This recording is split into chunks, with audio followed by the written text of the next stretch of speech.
Hey guys, Jess from Knockout Print Shop. Today I have a video for you on using your paper planner along with technology. Things like digital apps, online programs, Microsoft Excel, things like that.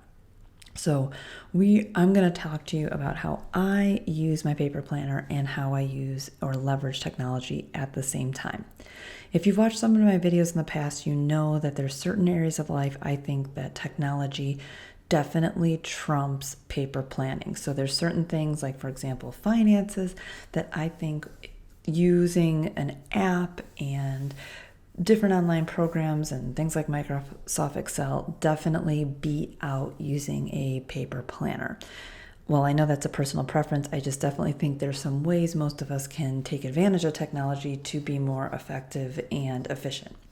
Okay, so as you know, I do obviously use paper planners, Moxie Life, Inkwell Press, things like that. And my planner is on my desk all day. So as you can see here in my weekly spread, my planner is just to-do list. I don't have a lot of meetings and stuff like that right now.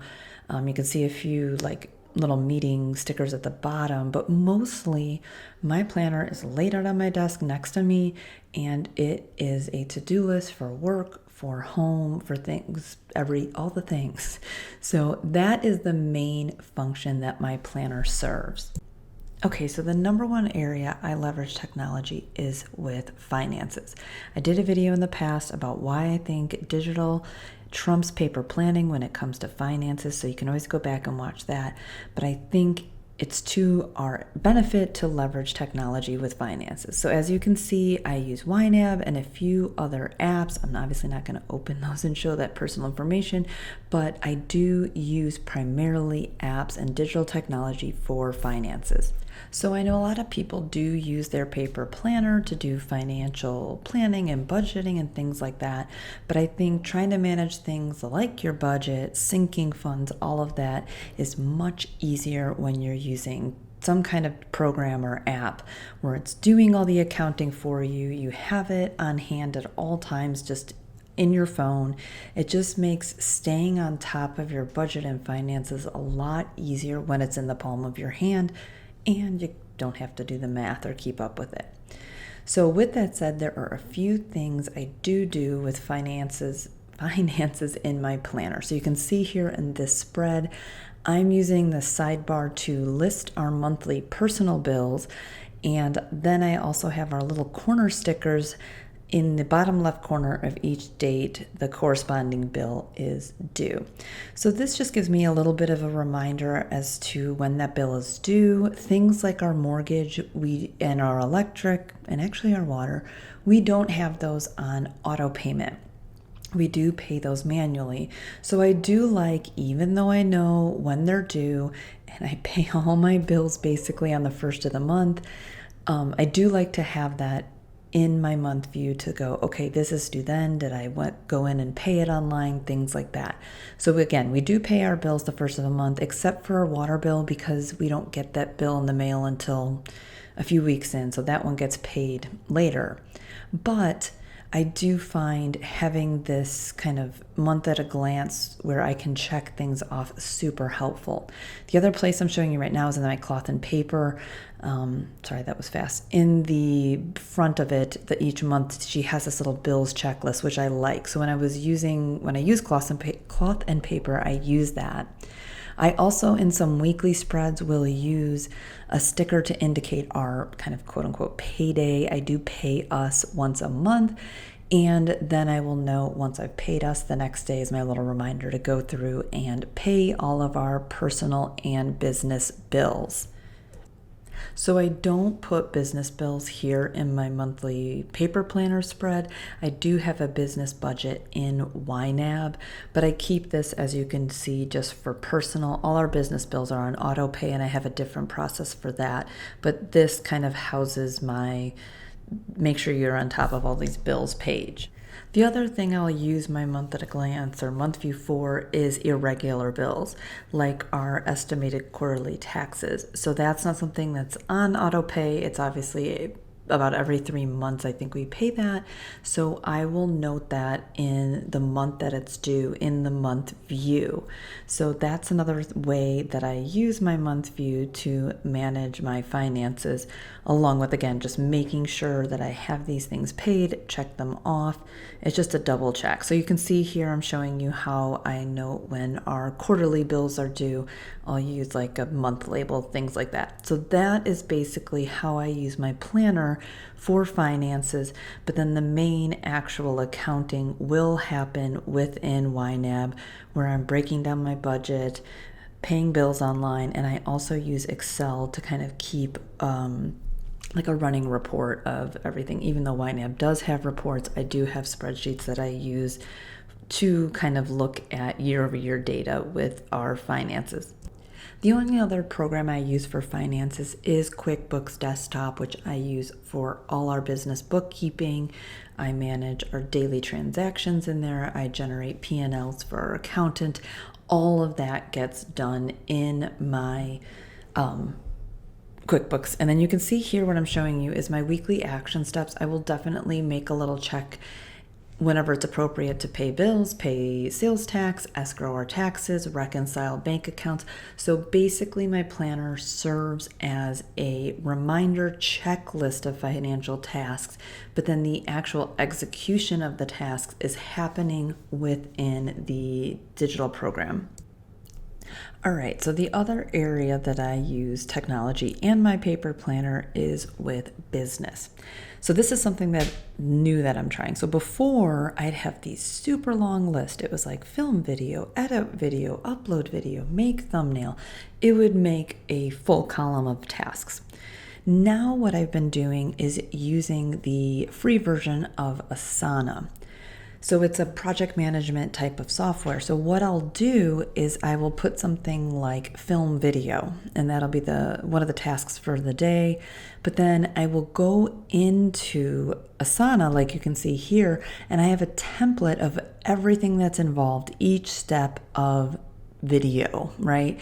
Film video, take thumbnail, edit video, all of these tasks kind of fall under this idea of video. So it's like the video is the tip of the iceberg, and then there's like 15 tasks under it. So this allows me to not have to have this huge list in my planner. And just the prompt of film video reminds me to go into Asana and go through this, 10, 12, whatever it is, step process of launching a video.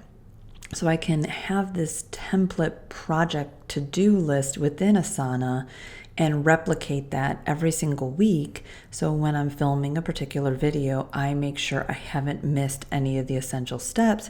And then again, it doesn't clutter my planner page with all these, millions of steps. And some of them, maybe not, I don't do all of those steps in one day. And then I have a bunch of you know what I'm talking about. It can get out of control. So I'm just kind of utilizing my planner as the prompt and the reminder, and then Asana as the breakdown of the whole project, and integrating those two like that. So I find this process, it's taken a little getting used to using Asana with my paper planner, but it definitely frees up space in my planner. And I think this is a great thing to use if you are a business owner and you have projects and you need an ability, a way to break them down. And even if you need to delegate them to other people, Asana is a great tool for that. And even if you don't have a business, maybe you have projects that you just want to put the project in your planner and then you want the breakdown in the app or the software. It's a nice way to not clutter up your planner and stay on top of all of the steps without losing track of them. So Asana works really well for us because there's a few projects that just are on repeat, new releases, videos, things like that. So in Asana, I can have a project management task list template. The other thing I do use with business when it comes to technology is Excel. I have a monthly update spreadsheet that I've used for years that gives me just kind of a month by month, year over year at a glance of different things, how many releases, our sales, the promotions we had, our social media analytics. I dump that all into different Excel reports. So that allows me to see all that information. I don't keep any of that in my planner. Okay, the other app that I use is an app called Kindara, and I use that to manage my monthly cycle. So I actually don't put that information in my planner, but I definitely could using maybe our little corner stickers or a little dot sticker to track my cycle. But I really like using this Kindara app. I have been using this for probably at least probably 6 or 7 years, and I have all of my cycle information in this app. So even if I were to go to the doctor and I needed to share information about that with my doctor, I have literally half a decade plus of information in here. This is a great app if you are having any health reproductive issues and you are having problems getting pregnant, or you're trying to not get pregnant. It's based on, I think, the natural fertility method. I can't remember. There was a book that I read which prompted me to get this app, but it is a fantastic app.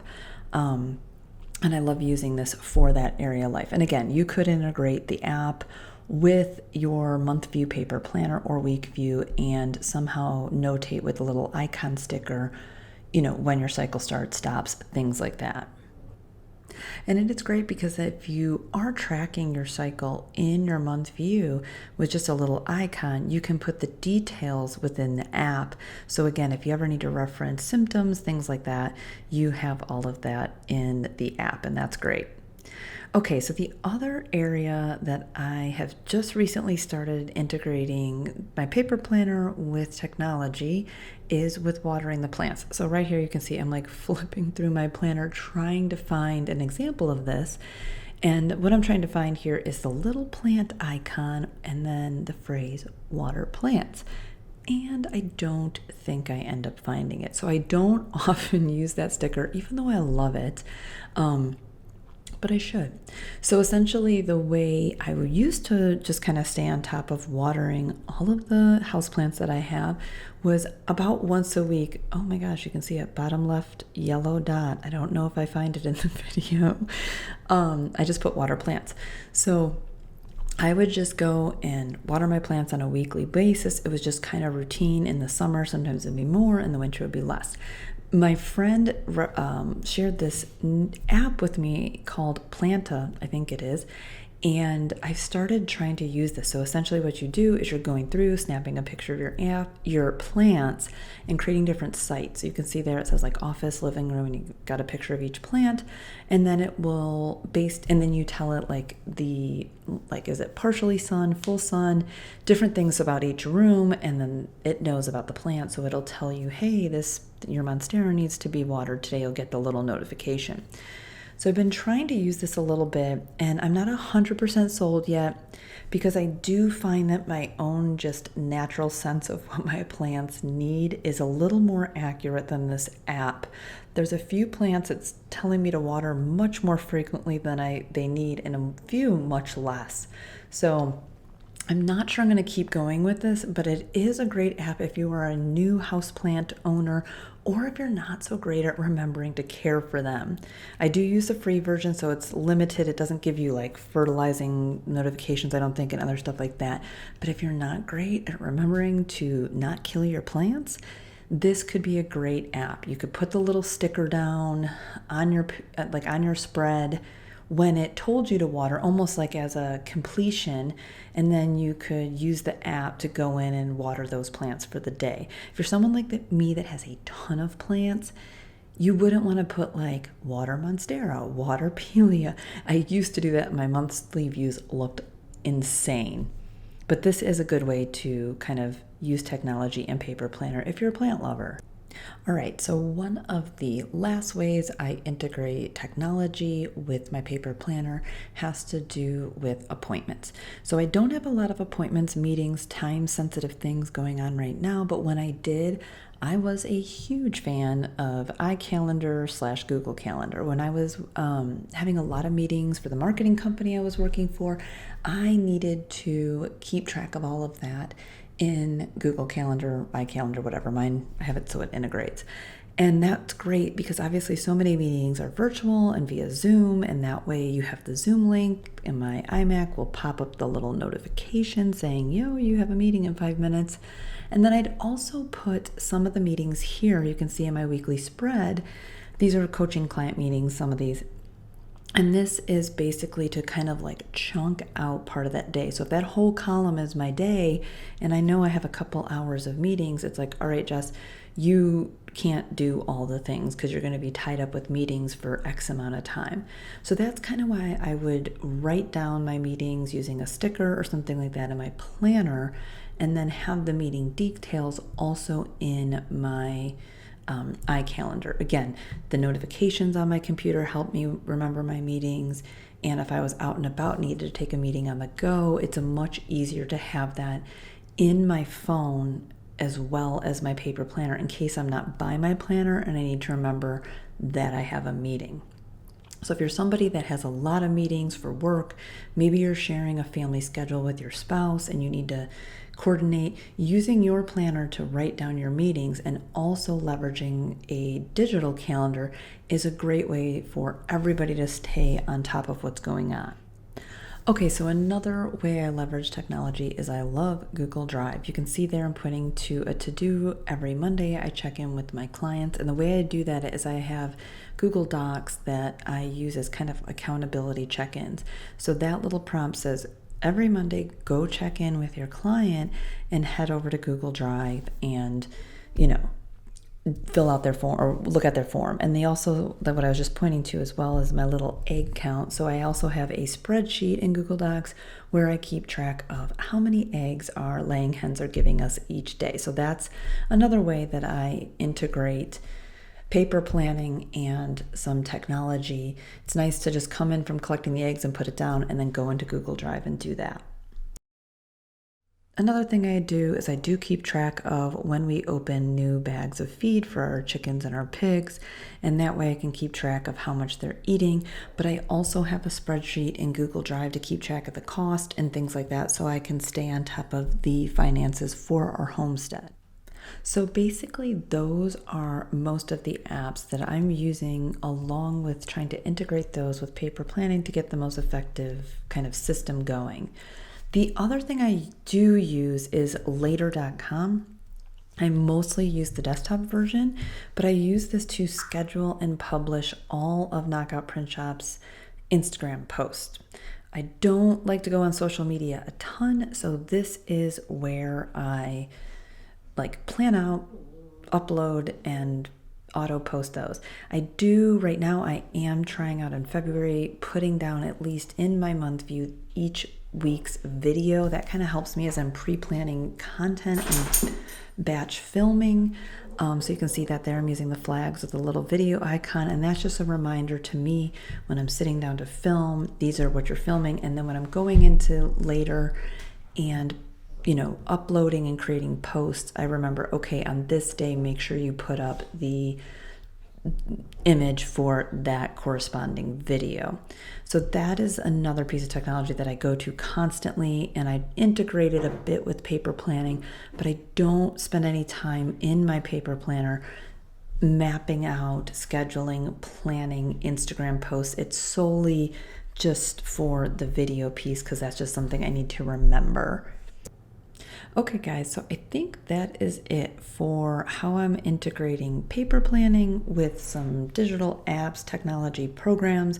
I definitely have kind of like my tried and true system.